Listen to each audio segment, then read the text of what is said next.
All right, welcome to chapter number 6 in your piano book. We can start by taking a look at page number 85. And the first exercise at the top of the page has you doing a major five-finger pattern in your right hand, and then in your left hand, you're going to be playing the relative minor five-finger pattern. It's a little funny exercise, but it gets your brain sort of working through the theory of how these scales relate to each other. So at the start of this exercise, your right hand is going to be on a C major five-finger pattern, and then your left hand is going to be on the relative minor pattern to that. So we go down 3 half steps to find the relative minor. So C major down 3, 1, 2, 3, should be an A minor five-finger pattern. And since I don't want to bump my hands together, I'm going to put it down here. And then you can see from the music that's exactly where it tells you to put your hands. So it starts by going up the C major pattern, and then you've got the minor that follows it. And then in the third measure, you play the hands together up and down the pattern. It's sort of an odd sounding exercise, I know. So here comes the first 4 bars, just so you can see what the whole thing looks like together.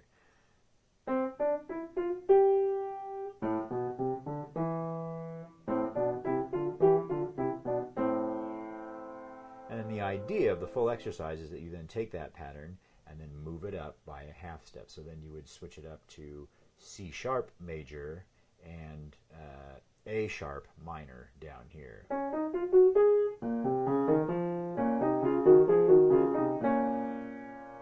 Now that takes a lot of brain power, so you may need to just take a small break in between each one and to get yourself reset. But once you feel really comfortable with these patterns, there's no reason why you shouldn't be able to come out of 1, 2, 3, 4, and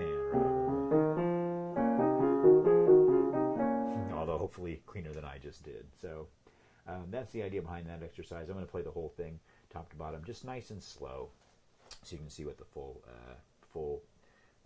thing looks like all the way up the chromatic scale.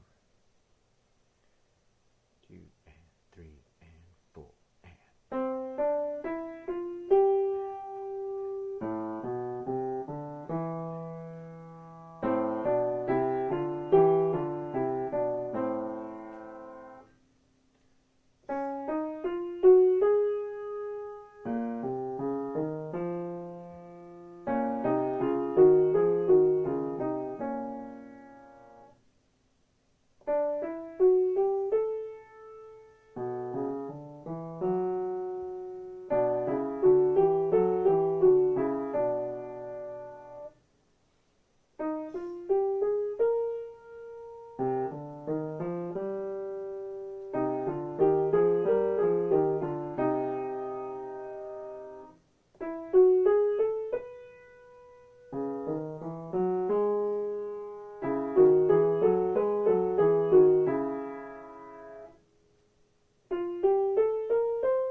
At the bottom of page 85, there's 2 more exercises. These have to do with changing the triads from major into their parallel minor. So you start off with a C major triad, change it to C minor, and then back to major again.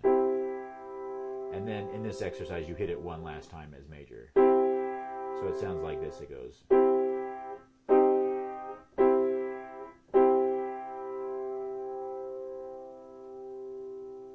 Except you're actually supposed to start it with your left hand first, and then work your way up through the right hand. So you'd go, and then you'd switch your right hand out and do G major, G minor, G major again. Left hand takes over, doing D major, D minor, D major. Right hand on A, A minor, A major, and then E, and then B, and then I'm going to go off the camera there for the last couple F sharp and C sharp, so on and so forth. But that's all that exercise is.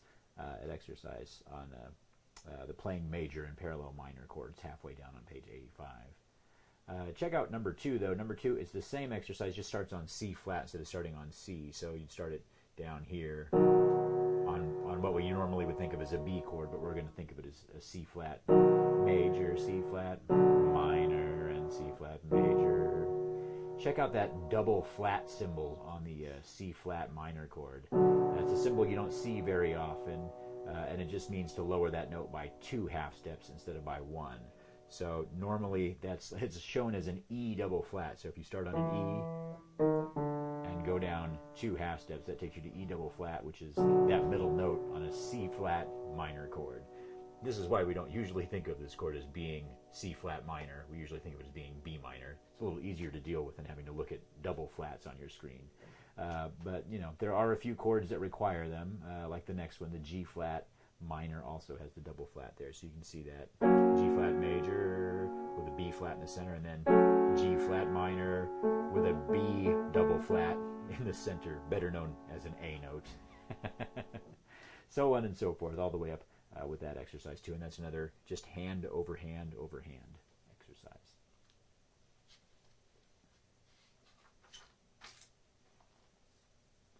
All right, on page 86, we've got some rhythm exercises, and the new rhythmic element that's added in this chapter is the idea of triplet rhythms. And triplet rhythms are funny rhythms, whereas with a normal quarter note, we would chop it into 2 equal parts to make eighth notes. We're actually saying, well, what if you took a quarter note and chopped it into 3 equal parts? So where you would normally have 1 beat's worth of information, you've actually got 3 equal hits happening at that same time. So just looking at number 1, it sounds like this. 1, 2, 3, triple it, bum, rum bum bum bum, rest. Triple it, 3, 4, 1, triple it, 2, rest. Triple it, 3, rest. There are a few different ways to count triplets. Lots of people like to say triple it because that is a nice, easy way to remember what the count is. Some people like to say 1 triplet, 2 triplet, 3 triplet. If you want to get the counts in there, that's also acceptable. Your book also makes a suggestion of saying 1 anda, 2 anda, 3 anda. I don't really recommend that because that gets to be very confusing because we use and to describe other things like, you know, 8th notes and 16th notes. So I don't think that's all that helpful to use that method. But I really like the triplet or the 1 triplet, 2 triplet. That also works really well. So here's number 1 all the way through. 1, 2, 3, 4. 1, 2, 3. Triple it, bum, bum, bum, bum, rest. Oh, messed that up. So here's number 1 all the way through. 2, 3, 4. 1, 2, 3. Triple it, 1, triple it. Rest. Triple it, 3, 4, 1, triple it, 3, rest. Okay. Exercise number 2 is a 2-handed exercise. So your right hand's reading the top line, left hand's reading the bottom. It's got some triplet rhythms in it. It's not too complicated though. Usually the hands are like going back and forth, and then at the very end they combine together to do those last few exercises there. So here's number 2. 1, 2, 3, 4. Left, right, left, right, left, right,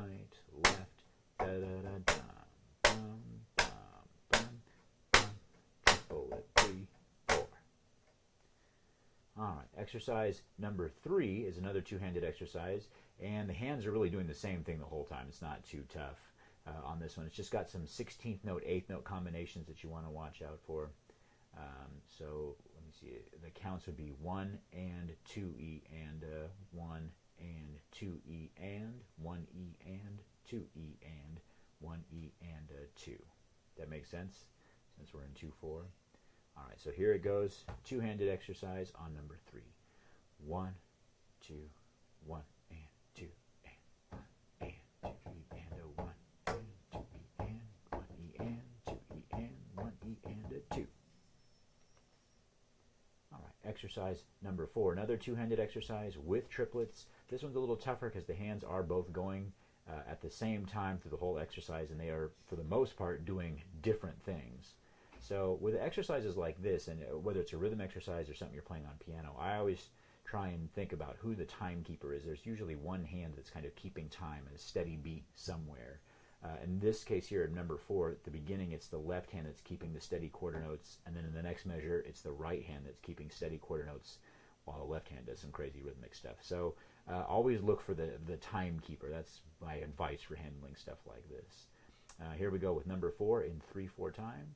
1, 2, 3, and bum, bum, bum, bum, bum, bum, bum, bum, bum, bum, bum, bum, bum, bum, bum, bum, triple it, bum, 1, 2, 3. And then the last exercise on this page, number 5, is in 6/8. Always love 6/8. 6/8's always fun to do, always a little problematic. But you might have noticed that these triplet rhythms sound an awful lot like rhythms that you have in 6/8, and a lot of people have the theory that triplet rhythms really are borrowed from 6/8 time. It's our way of feeling like we're in 6/8 when we're really in a more standard meter like 4/4 or 2/4. What we'll usually call the simple meters, as opposed to these compound ones like 6/8. So the other funny thing you're going to notice about number 5 is it actually has a pickup note at the beginning before the first full measure starts. So those first 2 eighth notes you see in the right and left hand, those are actually on count number 6 as a pickup in. So when we do the count off, we'd go 1, 2, 3, 4, 5, bump, bump to get into the beginning there. So here we go. Number 5 in 6/8 with both hands going. 1, 2, 3, 4, 5. 1, 2, 3, 4, 5, 6. 1, 2, 3, 4, 5, 6. 1, 2, 3, 4, 5, 6. 1, 2, 3, 4, 5, 6. 1, 2, 3, 4, 5, 6. 1, 2, 3, 4, 5, 6. Also notice that count number 6 is missing from the last bar of that one because you have it at the beginning. There used to be this weird thing with composers where if you were going to have a pickup at the beginning of a piece of music, then you had to take away that many counts at the end to make the piece even. There's really no practical reason for that, but it's something that they did a lot, and sure enough, you see that here where because we have that extra eighth note at the beginning, we take away one eighth note from the end. You don't have to do that, but it's kind of standard practice. A lot of composers do it when they're writing rhythm exercises. So that's page 86 with rhythm reading.